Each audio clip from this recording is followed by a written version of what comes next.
Ce samedi 11 mars, Lumen NAE a subjugué les 5 coachs de The Voice 2023, mais aussi le public avec sa reprise de Crazy de Gnarls Barkley. Le jeune homme de 27 ans s'est livré à Télé Loisirs à propos de sa seconde audition à l'aveugle exceptionnelle et a partagé sa joie d'intégrer l'émission. Lumen NAE, jeune martiniquais de 27 ans, a subjugué les coachs et le public avec sa reprise puissante et captivante de Crazy de Gnarls Barkley. Le jeune homme n'était pas à son premier coup d'essai, puisqu'il a déjà passé les auditions à l'aveugle de The Voice il y a 2 ans, malheureusement sans grand succès. Cependant, loin de se laisser abattre, le chanteur a travaillé d'arrache-pied ces dernières années dans le but cette fois-ci d'intégrer l'émission.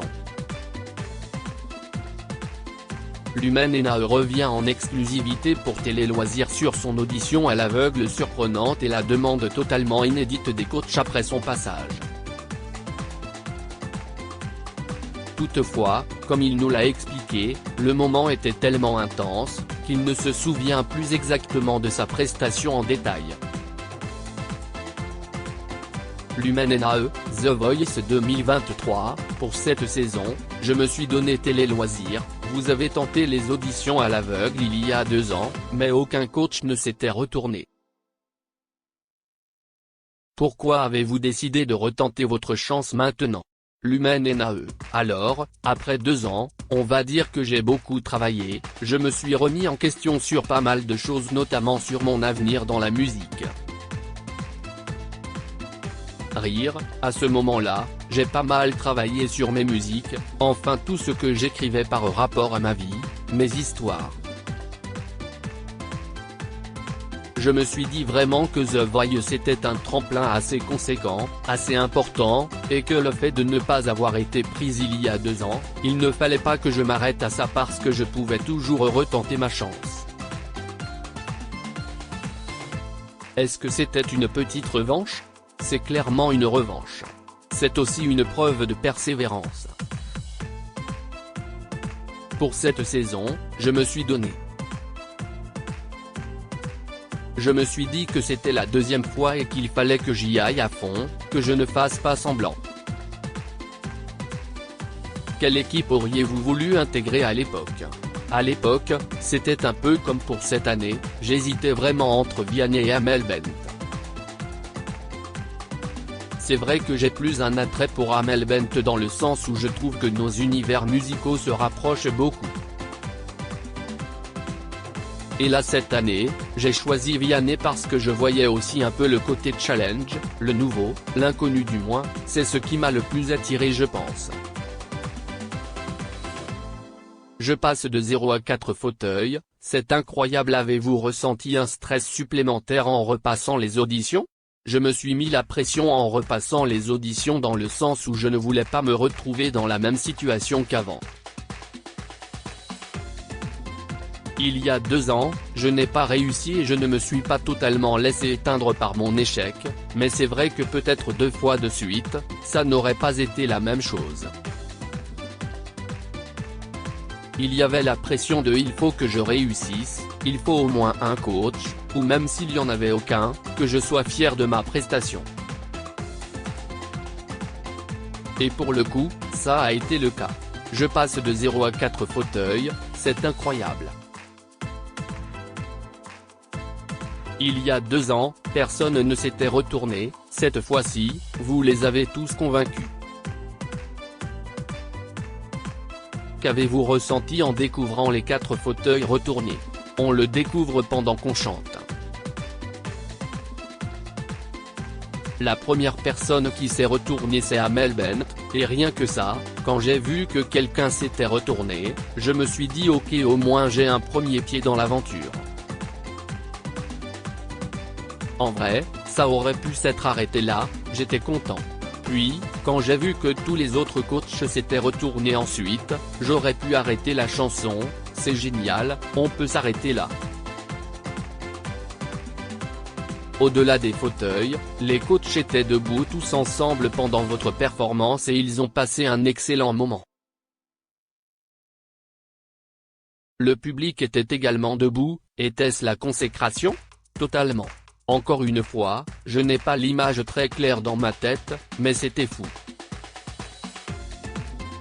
C'était incroyable. Clairement, c'était un moment suspendu dans le temps. Je n'ai que le mot incroyable qui me vient à ce propos. Les coachs se sont livrés une véritable guerre pour vous avoir dans leur équipe. Mais aviez-vous déjà une petite idée en tête de la personnalité avec laquelle vous vouliez collaborer cette saison? Oui, et pour le coup, ils se sont vraiment battus tous les deux. Du coup, ça faisait exactement comme il y a 2 ans, il avait la même hésitation entre les deux, note de la rédaction. C'est un peu flou, je dois avouer, pour me rappeler ce qu'ils ont dit, ce qui a fait que j'ai choisi Vianney et pas Amel Bent. Les images me reviennent, mais ce n'est pas très clair. C'était une soirée irréelle. C'était presque un rêve. Est-ce que le geste de la main de Vianney a été l'élément qui a fait pencher la balance en sa faveur? Alors, je pense que oui. Je pense que c'est vraiment le fait qu'il soit venu, et qu'il m'ait tendu la main. Puis là, j'ai juste donné ma réponse. Je n'ai pas du tout réfléchi à qui je devais vraiment choisir à ce moment-là, c'était une main amicale, je me suis dit go.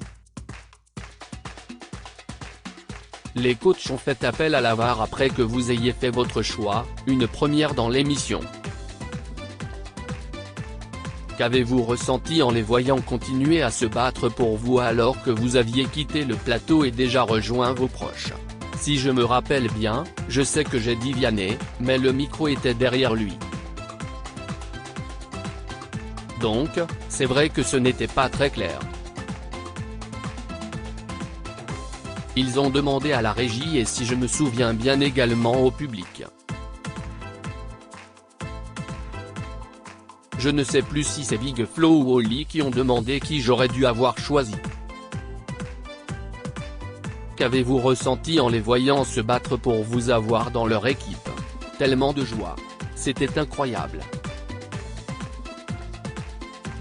Je n'ai pas de mots.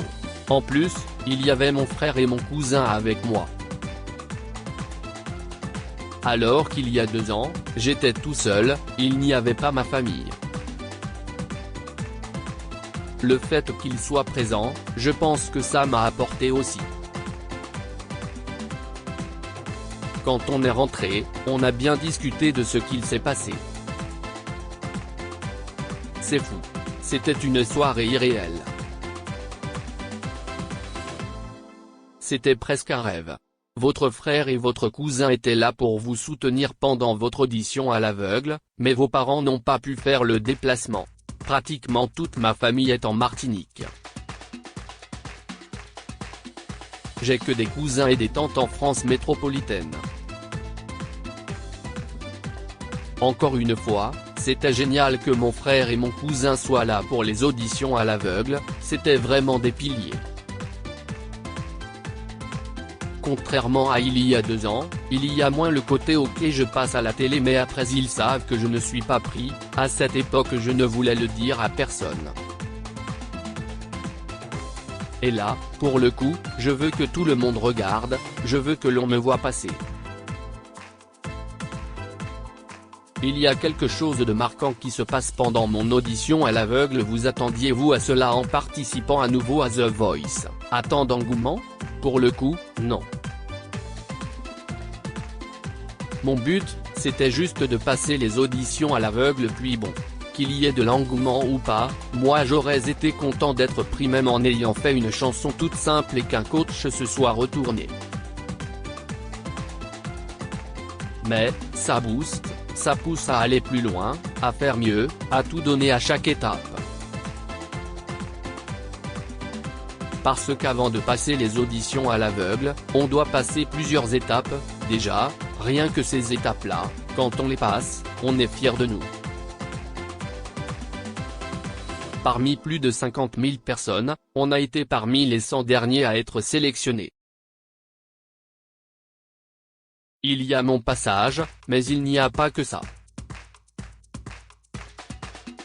Il y a quelque chose de marquant qui se passe pendant mon audition à l'aveugle et je ne sais pas, peut-être que ça restera dans l'histoire de l'émission, qui sait. Pourquoi n'avez-vous pas repassé les auditions à l'aveugle avec le même titre que la première fois, Blinding Lights de The Weeknd? Ah non. Ça, je n'aurais pas pu.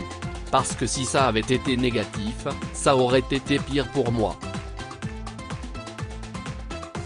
Je n'aurais pas pu supporter.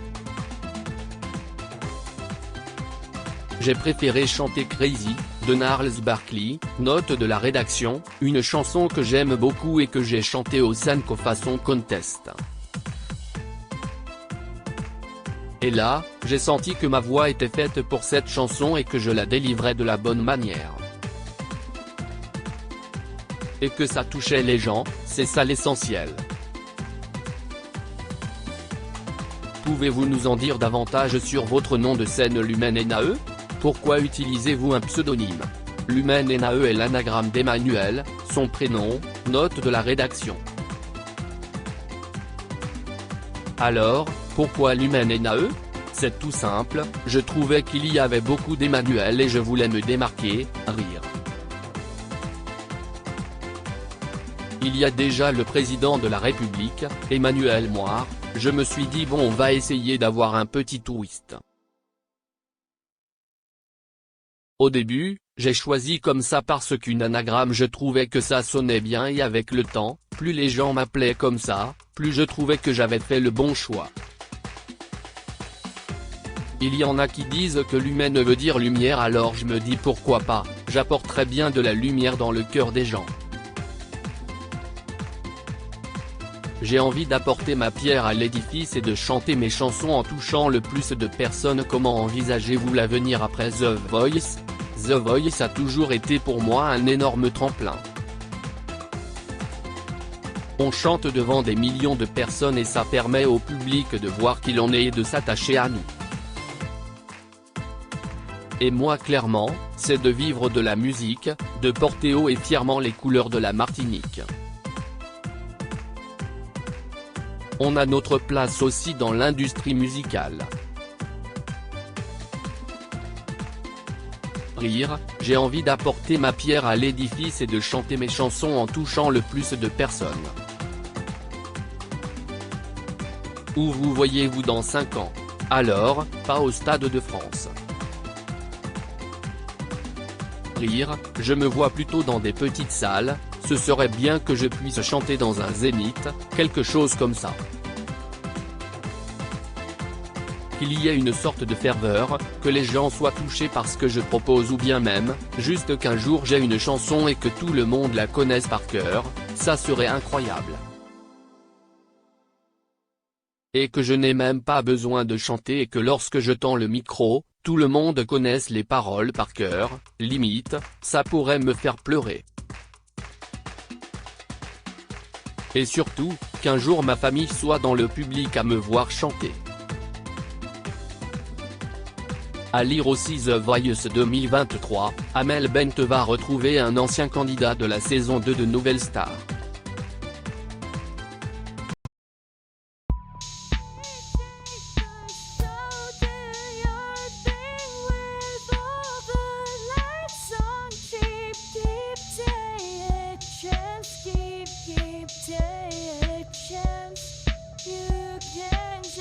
Keep